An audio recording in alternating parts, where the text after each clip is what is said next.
अखबारों में, print media पे निकल कर सामने आ रही है किस प्रकार से देश की स्थिति है, राज्य की स्थिति है। आगामी दिनों में 5 राज्यों में कहें 5 भिन्न भिन्न सभ्यता संस्कृति वाले राज्यों में चुनाव हैं। और इस दौरान अगर हम विधानसभा चुनाव की बात करें तो यह खासा महत्वपूर्ण बन जाता है, क्योंकि अ, राजस्थान, मध्य प्रदेश, छत्तीसगढ़, तेलंगाना ये ऐसे क्षेत्र हैं जहाँ पर भाजपा अपनी बिसात जमाने के लिए, अपनी पैर जमाने के लिए लगातार कांग्रेस को आड़े हाथों ले रही है, और ईडी, सीबीआई जैसी जो एजेंसियां हैं उसके सहारे चुनाव लड़ने की तैयारी में है। और यही वजह है कि इस बार का जो चुनाव है, विधानसभा चुनाव, खासा महत्वपूर्ण बन जाता है। बहरहाल आज है ने चैनल सब्सक्राइब किया है तब तो आप लाइव में आ सकते हैं हमारे साथ, लेकिन अगर आपने चैनल अब तक सब्सक्राइब नहीं किया है तो आप तक नोटिफिकेशन नहीं पहुंचेगा। तो आप लोगों से रिक्वेस्ट है जो चैनल को सब्सक्राइब करके रखा हुआ है, वे लोग जब इस खबर के लिंक को जब आप शेयर करेंगे तो उनसे भी रिक्वेस्ट करें कि चैनल को सब्सक्राइब कर दें और ऑल ऑप्शन सेलेक्ट कर दें घंटी दबाकर, ताकि डायरेक्ट वे हमसे लाइव में जुड़ सकें। बहरहाल देखिए, लाइव खबरों को आप तक लाने के लिए हम कितनी जद्दोजहद कर रहे हैं, कोशिश कर रहे हैं कि किसी भी माध्यम से हम आपसे लाइव जुड़ सकें, आपसे लाइव संपर्क साध सकें। आप अपने कमेंट बॉक्स पे अगर लाइव कमेंट चैट अगर आपका चालू होगा तो उसमें आप अपना कमेंट रख सकते हैं, ताकि मैं सीधे आपके सवाल ले सकूं। बहरहाल खबरों की शुरुआत करते हैं। सबसे पहले हम बात करते हैं आज आखिरी सावन सोमवार है, और आखिरी सावन सोमवार इसलिए भी स्पेशल हो जाता है क्योंकि ये सावन मास का अंतिम सोमवार है। लोग लगातार प्रयास कर रहे हैं, लगातार पूजा प्रतिष्ठा कर रहे हैं। धान की जो खेती है, उस धान की खेती के अच्छे पैदावार के लिए लोगों के द्वारा प्रार्थनाएं की जा रही है। हमारा चंद्रयान जो 3 है वो सफलतम लैंडिंग कर चुका है, और लगातार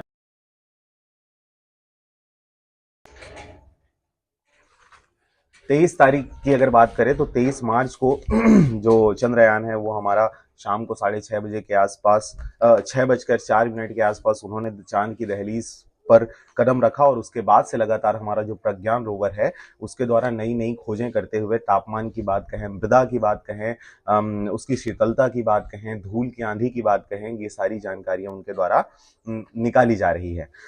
तो सबसे पहले चांद से ही शुरुआत करते हैं। चांद की सतह 50 डिग्री गर्म तो 80 मिलीमीटर नीचे जाने पर तापमान में 10 डिग्री का गिराव देखा जा रहा है। इस प्रकार की खबरें निकलकर सामने आ रही है। चंद्रयान 3 के विक्रम लैंडर के चास्टे उपकरण ने भेजा है डाटा। सतह के नीचे पानी के भंडार की जगी है उम्मीद। जी हां, आपको बता दें कि सतह के नीचे पानी की उम्मीद जग रही है। किस लिए जग रही है? क्योंकि अगर सतह की बात करें तो हमारे धरती पर लगभग 30 से लेकर 50 डिग्री के आसपास, 48 डिग्री के आसपास का ये तापमान होता है जो सामान्य दिनों में होता है। और औसतन अगर हम देखें तो लगभग 30 से 35 डिग्री के आसपास हमारे धरती के सतही तापमान होने से यहाँ पर जीवन जो है वो संभव है। लेकिन अगर चांद की बात करें तो वहां पर सतह पर अभी जिस क्षेत्र पे दक्षिणी ध्रुव पर जो हमारा विक्रम लैंडर के अंदर जाने पर टेम्परेचर कम हो रहा है, मतलब 100% यहाँ पर बर्फ के बड़े बड़े टीले, बर्फ के पहाड़ और पानी होने की संभावना जताई जा रही है। बहरहाल आपको जैसे मैंने बताया कि विक्रम लैंडर के चास्टे उपकरण, देखिए चास्टर जो नाम का जो उपकरण है उसमें उपकरण लगाया गया है, चास्टे नाम का उपकरण, उसमें बहुत सारे सेंसर लगाए गए हैं जिसके माध्यम से हम टेम्परेचर नाप सकते हैं, वहां पे का आर्द्रता नाप सकते हैं, वहां पे का जो मिट्टी की क्वालिटी है, चट्टान है कि रेत है या मिट्टी है या फिर वो डस्ट है, ये सभी चीजों की जानकारी निकालने के लिए हमने उस चास्टे नाम के उपकरण में ये सारे जो सेंसर्स हैं ये लगाए हैं। आपको मैं बता दूं, इसरो ने इस सचित्र ग्राफ के माध्यम से दिखाया है कि इससे पता चलता है कि चांद का सतह जो है कितना गर्म है, मगर सतह के नीचे अलग अलग गहराइयों में तापमान में खासी कमी देखी जा रही है। जी हाँ, अब इसके बाद अगली बड़ी खबर की बात कर लेते हैं। दुनिया को भारत के सामर्थ्य की झलक दिखाएगी G20 शिखर सम्मेलन, ये कहना है मोदी जी का। जी हाँ, आपको बता दें कि पीएम ने मन की बात में कहा, हमारी अध्यक्षता में जन भागीदारी की भावना सबसे आगे है। चंद्रयान 3 के बारे में भी उन्होंने कल अपने मन की बात के दौरान उन्होंने बातें कही। नए भारत की उपभावना का प्रतीक जो है, पानी की संभावनाओं को जाहिर किया था, जिसको विश्व ने भी एकदम ओपन हैंड उसको स्वीकार किया था और उन्होंने भी इस बात की सच्चाई पर मुहर लगा दिया था कि 100% चांद पर पानी है। दूसरा, जब हमने चंद्रयान प्रक्षेपित किया तो हमारा जो ऑर्बिटिकल है वो तो एकदम सफलतम चांद की जो वायुमंडलीय जो क्षेत्र है उस क्षेत्र पे वे सफलता से वहां पर प्रक्षेपित हो गया, वहां पर स्थापित हो गया। लेकिन जो हमारा लैंडर था, विक्रम लैंडर, उस पे कहीं ना कहीं कुछ दिक्कत का हमको सामना करना पड़ा, जिसकी वजह से हम वहां पर फेल हो गए थे। लेकिन जब हम तृतीय प्रयास किए, जब तीसरे बार हमने चंद्रयान को भेजा, तो इस दौरान हमें सफलता मिली। मतलब कहने का मतलब यह है कि हमने अगर जिद ठान लिया है किसी चीज को अचीव करने के लिए, पाने के लिए, तो उसमें आपको कामयाबी तभी मिलेगी जब आप कठोरतम प्रयास करते हुए अपने उस उद्देश्य की पूर्ति के लिए लगातार आप आगे बढ़ते हो और प्रयास करते हो। तो यही बात को मोदी जी भी यहां पर कह रहे हैं कि हमने नए भारत की उस भावना का प्रतीक है, नए भारत की स्थापना का जो हमने संकल्प लिया हुआ है, तो यही वजह है कि हम जी हाँ। तो अभी सूरज उगने की बातें देख सकते हैं उनकी कविताओं में कितने बार सूरज शब्द का प्रयोग किया गया है। इस बात से भी स्पष्ट होता है कि अब जो अगली कड़ी है, जो हमारा मिशन है, जो हमारे सौर मंडल में विभिन्न ग्रहों की खोज और चांद तारों की खोज की अगर बात कहें, तो उस दिशा में हम अगली कदम जो बढ़ाने वाले हैं, मंगल, मंगल के बाद चांद और चांद के बाद अब सूरज की तरफ हमारा वो यान जाने वाला है, जिसकी तैयारियां भी लगभग पूरी कर ली गई हैं। सितंबर माह में लगभग 5 सितंबर के आसपास हम सूर्य की तरफ अपना एक यान भेजने वाले हैं, जिसके तरफ भी पूरे विश्व की नजरें हैं। पूरा विश्व टिकटकी लगाए देख रहा है कि किस प्रकार से सरकार के घोटालों की जांच कब होगी, ईडी दफ्तर के सामने आंदोलन करेगी कांग्रेस, इस प्रकार की खबरें निकलकर सामने आ रही है कि किस प्रकार से लगातार 200 से अधिक बार यहां पर ईडी और सीबीआई ने छापा मारा है। भूपेश बघेल और भूपेश बघेल की सरकार के कैबिनेट जो मंत्री हैं, उनके जो नेतागण हैं, उनके जो सहयोगी हैं, उनके यहाँ किस प्रकार से लगातार छापेमार कार्रवाइयां की गई हैं, ताकि इनकी बोलती किसी न किसी प्रकार से बंद नहीं, लेकिन फिर भी लगातार परेशान करके सरकार को बदनाम करने की कोशिश की जा रही है, कहना है भूपेश बघेल जी का। आगे मैं आपको बताता हूं, मुख्यमंत्री ने लीकर के मामले में कहा कि इसमें डिस्टिलर पर कोई कार्रवाई क्यों नहीं की गई है, उनकी ना जेल जाओ। जी हाँ, जैसा कि हमने कल आपको अपने खबरों के माध्यम से यह सूचना दे ही दिया था कि किसी और उप मुख्यमंत्री के पद पर लाकर उन्हें फिलहाल शांत कर दिया गया है। लेकिन जिस प्रकार से हाल फिलहाल की जो घटनाएं जो घट रही हैं छत्तीसगढ़ में, ईडी और सीबीआई को लेकर, भारतीय जनता पार्टी के बयानों को लेकर और भूपेश बघेल जी के बयानों को लेकर, तो इस बात से यह स्पष्ट होता है कि किसी न किसी प्रकार से भारतीय जनता पार्टी ने भूपेश बघेल या भूपेश बघेल की सरकार, छत्तीसगढ़ सरकार की आवाजों को दबाने या उनके कामयाबी पर रोड़ा लगाने के लिए इन्होंने कोई ना कोई मंत्र या फॉर्मूला खोज निकाला है। फिलहाल अगर हम बात करें ईडी और सीबीआई के ठिकानों की, अगर संपत्ति कुर्क करने की, तो तीसरी बड़ी खबर निकलकर सामने आती है माफिया अतीक की। जी हाँ, माफिया अतीक अहमद को तो आप जान ही रहे होंगे, जिसको अभी कुछ दिनों पहले कोर्ट परिसर में उनको गोली और चाकू से गोली मारकर उनकी हत्या कर दी गई। उसके जो सहयोगी थे उनको भी वहां पर गोली से मार दिया गया। तो अतीक अहमद की बात आपको बता देते हैं कि माफिया अतीक के 6 बेनामी संपत्तियां जब्त की गई है। बीपीएल कार्डधारी नौकरी के नाम से खरीदी कर रहे हैं, खरीदी थी 80 करोड़ की संपत्ति। जी हाँ, अतीक अहमद ने क्या किया था कि बीपीएल कार्डधारी उनके किसी व्यक्ति के नाम से उन्होंने 80 करोड़ की संपत्ति को खरीदा हुआ था, जिसको अभी कुर्क किया गया है। जी हाँ, आपको बता दें कि आयकर विभाग ने माफिया अतीक अहमद की 6 बेनामी संपत्ति को जब्त किया है। इनका वर्तमान बाजार मूल्य लगभग 6 करोड़ 35 लाख रुपए आंकी जा रही है। विभाग की जांच में पता चला है कि अतीक के गैंग के बदमाश मोहम्मद अशरफ उर्फ लल्ला ने अपने नौकर सूरज पाल के नाम से इन संपत्तियों को खरीदा था, जो कि बीपीएल कार्डधारी है। तो इस प्रकार की खबरें भी निकलकर सामने आ रही है। जी हाँ, अब अगली बड़ी खबर की बात कर लेते हैं। पीएम आज 51,000 युवाओं को सौंपेंगे नियुक्ति पत्र। जी हाँ, क्योंकि जिस प्रकार से भारतीय जनता पार्टी के द्वारा यह बयान दिया गया था, यह वादा किया गया था कि हम भारी संख्या में यहाँ पर नौकरी उपलब्ध कराएंगे, युवाओं को रोजगार उपलब्ध कराएंगे। क्योंकि अभी आगामी दिनों में लोकसभा चुनाव भी है, विधानसभा रोजगार मेला देश भर में 45 स्थानों पर आयोजित किया जाएगा। जी हाँ, रोजगार मेले का आयोजन किया जा रहा है, जिसमें ये 51,000 युवाओं को नियुक्ति पत्र बांटेंगे। इसमें किस प्रकार के पोस्ट हैं आपको बता देते हैं। इसमें सीआरपीएफ, बीएसएफ और असम राइफल, सीआरपीएफ और आईटीबीपी और एनसीबी के साथ दिल्ली पुलिस के में कर्मचारियों की भर्ती इस मेले के आधार पर किया जा रहा है। देश भर में चुने गए नए कर्मी केंद्रीय गृह मंत्रालय के तहत विभिन्न संगठनों में constable, sub inspector, non general, general duty और ड्यूटी कैडर पदों पर विभिन्न पदों पर यहाँ पर विभिन्न पदों को यहाँ पर शामिल किया गया है और इन्हीं पर नियुक्ति की बातें सामने निकल कर आ रही है। अगली बड़ी खबर की बात कर लेते हैं, किस प्रकार से देश में जो टेम्परेचर है, तापमान है, अमूमन जो बरसात में जितना टेम्परेचर होता है उससे कहीं ज्यादा अब टेम्परेचर है, बारिश बहुत कम हो रही है। अगर हम छत्तीसगढ़ की बात करें तो इसी के दौरान अब डेंगू या बीमारियों की बातें निकलकर सामने आ रही है। अब देश में खतरनाक होता जा रहा है डेंगू। भविष्य में गंभीर रोग, मृत्यु का जोखिम भी अधिक बढ़ गया है। टाइप 2 स्ट्रेन के मामले मिल रहे हैं। उच्च तापमान और डेंगू का खतरा लगातार बढ़ता जा रहा है। गंभीर हो सकते हैं डेंगू के मामले, इस प्रकार की खबरें निकलकर सामने आ रही है। इस दौरान अगली बड़ी खबर की बात कर लेते हैं, विज्ञान और आध्यात्म दोनों के बारे में खोज करना मेरे जीवन यात्रा का हिस्सा है। जी हाँ, ये पौर्णिम कावू भद्रकाली मंदिर में पूजा कर बोले ईश्वर इसरो प्रमुख सोमनाथ, मैं चंद्रमा और अपने भीतर दोनों में खोज करता रहता हूं। जी हाँ, जो सोमनाथन जी हैं वो इसरो के प्रमुख हैं। उनके द्वारा मंदिर में पूजा करते हुए इस बात को कही गई है कि मैं जितना साइंस पर बिलीव करता हूं उतना ही स्पिरिचुअल या कहें जो अलौकिक शक्तियां हैं उनके ऊपर भी भरोसा करता हूं। यही वजह है कि वे इस प्रकार के जो भी सफर होते हैं या इस प्रकार के जो भी आयाम होते हैं उनको पार करने से पहले वो ईश्वरीय ताकत पर भी भरोसा करते हैं और पूजा प्रतिष्ठा करते हैं। इस दौरान आपको बता दें कि आदित्य यानी आदित्य हो या चंद्रयान हो, गगनयान हो, इसकी अलग टीमें बनाई गई हैं। आदित्य जो अब हमारा नेक्स्ट जो हमारा प्लान है, गगनयान के बाद चंद्रयान और चंद्रयान के बाद अब आदित्य जो है वो सूर्य की तरफ जाने वाला है। सूर्य की जानकारी हमको निकाल कर देने वाला है, जिसकी तैयारियां पूरी कर ली गई है।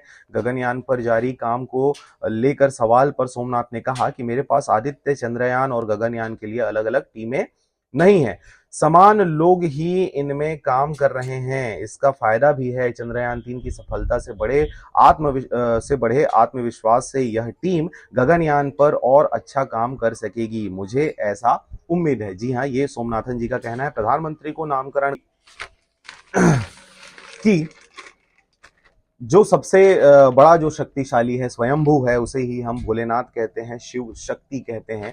तो वहां पर उन्होंने अपने उद्बोधन में इस बात का भी जिक्र किया कि शक्ति मतलब हम पाकिस्तान से ये बातें निकलकर अब सामने आ रही हैं। जम्मू क्षेत्र की ये खबरें हैं जहां पर अल बद्र के आतंकी से मिला खतरनाक हथियार माना जा रहा है। अब इसके बाद अगली बड़ी खबर की बात कर लेते हैं। उपद्रवियों ने 3 घर जलाए, सुरक्षा कर्मियों से छीने हथियार। मणिपुर हथियार बरामद करने के लिए पुलिस ने मारे छापे।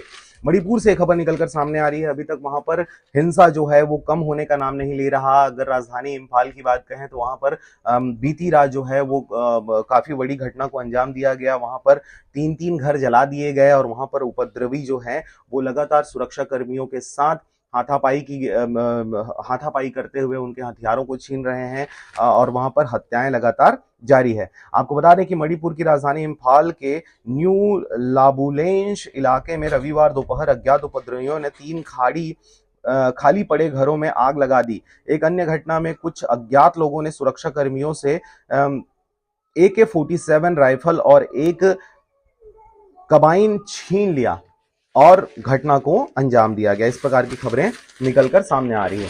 अब अगली बड़ी खबर की बात कर लेते हैं।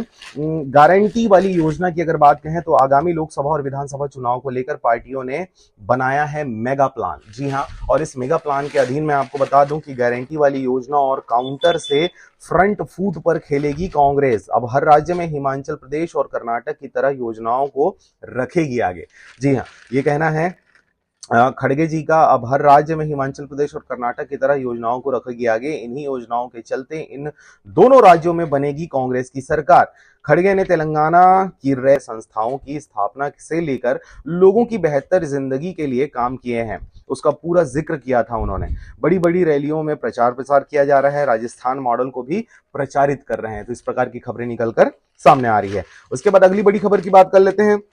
वाराणसी में प्रियंका को मोदी के खिलाफ उतारने की योजना भी बनाई जा रही है। जी हां, आगामी दिनों में लोकसभा चुनाव हैं, इसके मद्देनजर वाराणसी जो नरेंद्र मोदी का गढ़ है, नरेंद्र मोदी का जो क्षेत्र है, उस क्षेत्र से लोकसभा चुनाव की अगर बात करें तो वहां पर अब कांग्रेस से प्रियंका गांधी को उतारने की बातें लगभग सामने आ रही हैं। आपको बता दें कि उत्तर प्रदेश कांग्रेस कमेटी के अध्यक्ष अजय राय ने कहा कि भेजेंगे प्रस्ताव, राज्य में भाजपा का विकल्प है कांग्रेस, संदेह यही है कि मोदी के सामने कोई मजबूती से खड़ा हो सके। और इसके लिए एक बड़ा नाम या एक बड़ा जो चेहरा है वो निकल कर सामने आ रहा है, जिसमें प्रियंका को मोदी के मुकाबले खड़ा करने की इच्छा से कांग्रेस क्या संदेश देना चाहती है, इस बारे में पूछे जाने पर राय ने कहा कि बस यही संदेश देने की कोशिश की है, उनके मतलब मोदी के सामने कोई मजबूती से खड़ा हो सके, जिसके लिए एक बड़ा नाम जो है वो प्रियंका गांधी वाड्रा के रूप में सामने आता नजर आ रहा है। इसके अलावा आप खेलकूद की बात कर लेते हैं। खेलकूद में निरंतर सफलता हासिल कर रहे हैं हमारे युवा,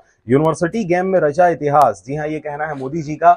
मोदी जी, सबसे पहले हम आपसे कहना चाहेंगे कि जिस प्रकार से खिलाड़ियों के साथ अभद्रता, दुर्व्यवहार और दुराचार जो आपके लोगों के द्वारा किया जा रहा है, ब्रिजभूषण शरद सिंह की अगर बात कहें तो सबसे पहले उसके ऊपर आप कार्रवाई करें और उसके बाद इस प्रकार का बयान दें तो बहुत अच्छा लगेगा। जी हां, हमारे देश में युवाओं और खिलाड़ियों की कमी नहीं है। लगातार वे अपने मेहनत और मशक्कत से आगे आ रहे हैं और लगातार नए नए कीर्तिमान हासिल करते देश, राज्य और अपने गांव, घर, परिवार का नाम रोशन कर रहे हैं। लेकिन जब वे अपने सफलता के शीर्ष ऊंचाई पर देश के परम सम्मान प्राप्त करने के बाद जब वहां पर पहुंच जाते हैं तो आपके पार्टी में बैठे कुछ तथाकथित शरद सिंह, ब्रिजभूषण की अगर हम बात कहें तो उनके द्वारा किस प्रकार से इनका शारीरिक शोषण किया जाता है, किस प्रकार से इनके ऊपर अनैतिक कृत्य किए जाते हैं और उसके बाद भी सरकार के द्वारा इनके ऊपर किसी प्रकार की कड़ी कार्रवाई नहीं की जाती, जिसका जो नतीजा होता है, जो परिणाम होता है, वो अंतर्राष्ट्रीय स्तर पर हमारे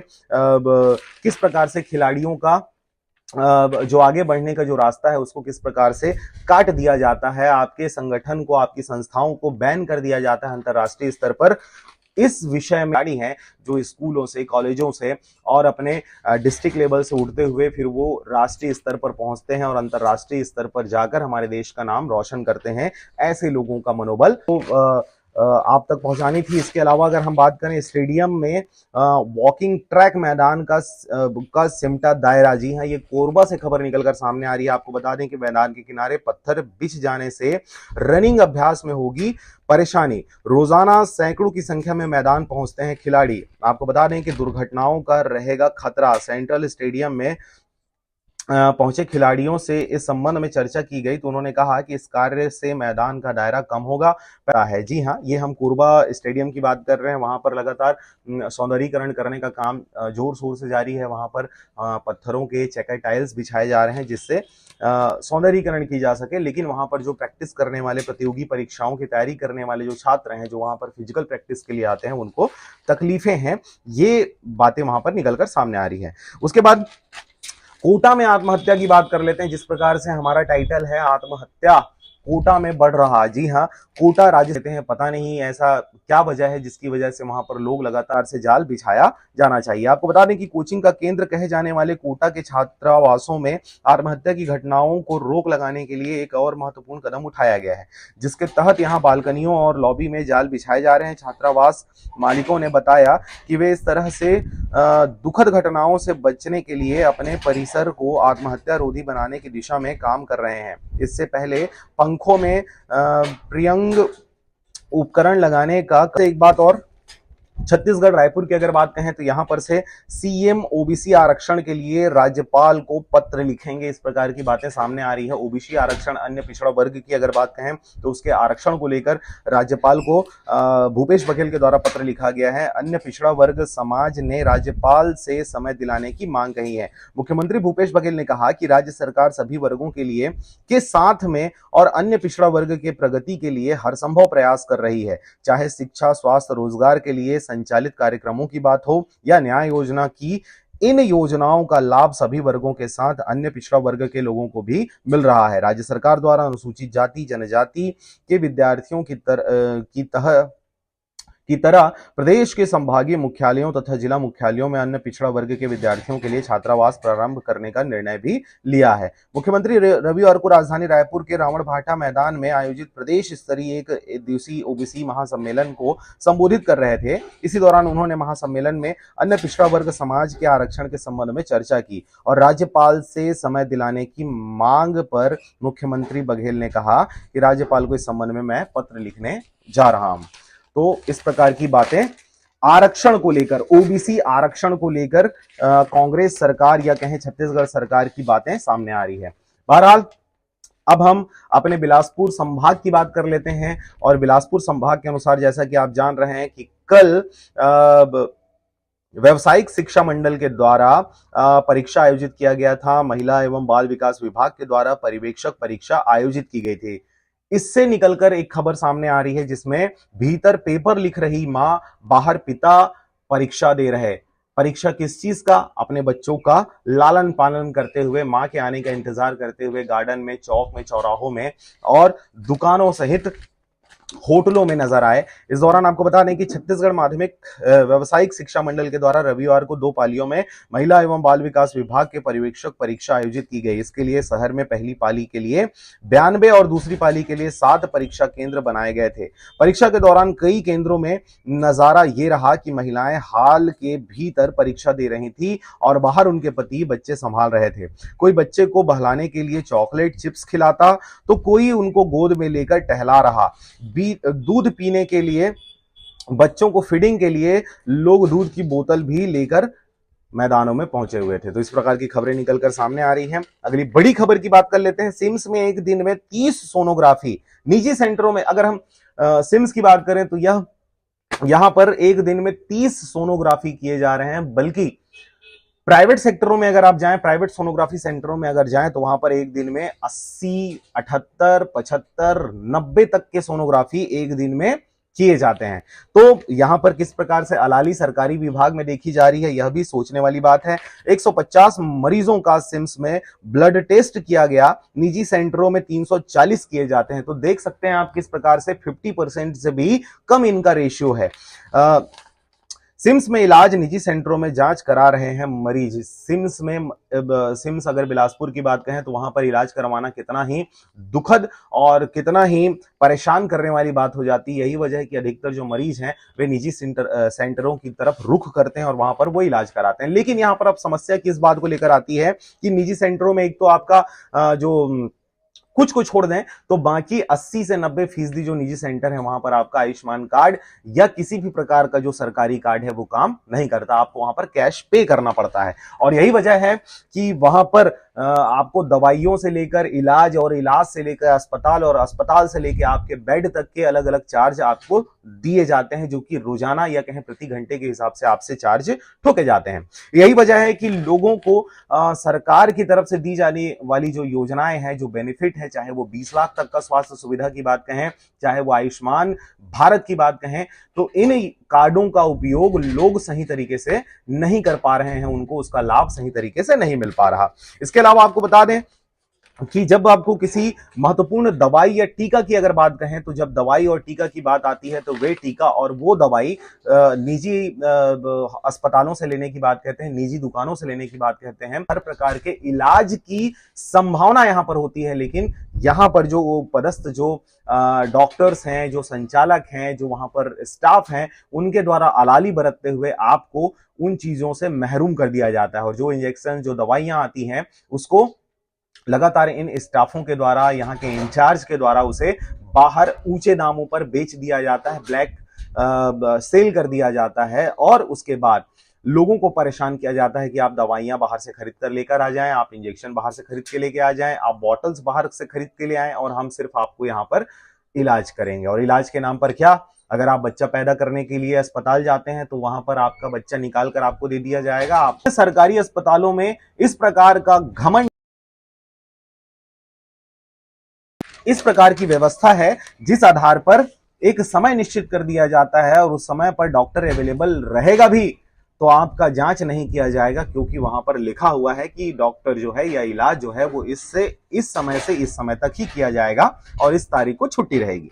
तो ओपीडी में इलाज कराने आए मरीजों के लिए सिम्स ने जांच का समय दोपहर 2 बजे तय निर्धारित किया है। जी हाँ, मतलब 2 बजे आप जाएंगे तभी आपका जांच होगा, उसके बाद या उससे पहले आप जाएंगे तो नहीं होगा। डॉक्टर को दिखाने और ओपीडी में पर्ची कटाने से ही मरीज को, देखिए मैंने आपको कुछ दिन पहले ही जानकारी दिया था कि किस प्रकार से सरकारी अस्पताल आप जाएंगे तो वहां पर आपको पर्ची कटाना पड़ता है। बहुत जरूरी होता है, 10 रुपए का पर्ची होता है, लेकिन उस पर्ची को कटाने के लिए भी आपको घंटों घंटों एक लंबे इंतजार के बाद आपको वो पर्ची मिल पाएगा। कंप्यूटर बहुत स्लो होते हैं, इंटरनेट जो है वो बहुत स्लो होता है, सर्वर बहुत डाउन होता है, प्रिंटर की प्रिंट करने की जो स्पीड है वो बहुत स्लो होता है। यही वजह है कि जो इनके जो रिसेप्शन होते हैं अस्पतालों के, उस रिसेप्शन में लंबी लंबी कतारें लग जाती हैं केवल उस पर्ची को कटाने के लिए। तो वही बातें यहां पर निकलकर सामने आ रही हैं कि घंटों इंतजार करना पड़ता है। इसके बाद अगर मरीज जांच कराने पहुंच गया तो वहां पहले ही लंबी लाइन लगी रहती है। 2 बजते ही कर्मचारी जांच काउंटर बंद कर देते हैं। इस वजह से कम मरीजों की जांच हो पाती है। तो इस प्रकार की खबर निकलकर सामने आ रही है। मैंने तापमान और बढ़ते सूरज और तपिश करते सूरज की जानकारी आपको पहले ही दे दिया है कि किस प्रकार से अब अकाल की स्थिति बन रही है। लगभग 30-35 डिग्री सेल्सियस है। इस हफ्ते भी पूरा मौसम जो है वे बहुत ही ज्यादा तपिश रहेगा। बारिश की संभावना बहुत ही कम है, कुछ जगहों पर हल्की फुल्की बारिश होगी, लेकिन उससे राहत किसानों को नहीं मिलने वाली है। बैंकों के पास पार्किंग की अगर बात करें तो बैंकों के पास पार्किंग की बोनस का पैसा निकालने के लिए आपको बैंकों में लाइन लगाने की आवश्यकता पड़े तो घंटों घंटों आप सड़कों पर अपनी गाड़ियों को खड़े कर आप बैंकों की लाइनों पे इंतजार करेंगे। और ऐसे समय में जब लोग बाजारों की तरफ रुख कर रहे हैं तो भीड़ भाड़ का बढ़ना अत्यावश्यक हो जाता है। तो इसलिए इन जो बैंक हैं, जिला सहकारी बैंक, ग्रामीण बैंक, पीएनबी और एसबीआई, जो बड़े बैंक हैं जहां पर लोगों के अधिकतर खाते हैं और अधिकतर उसका उपयोग किया जाता है, तो ऐसे बैंकों को थोड़ा सा भीड़ भाड़ से दूर जगह दिया जाना चाहिए, जहां पर जो समस्याएं हैं उन समस्याओं को कम किया जा सके या उसको दूर किया जा सके।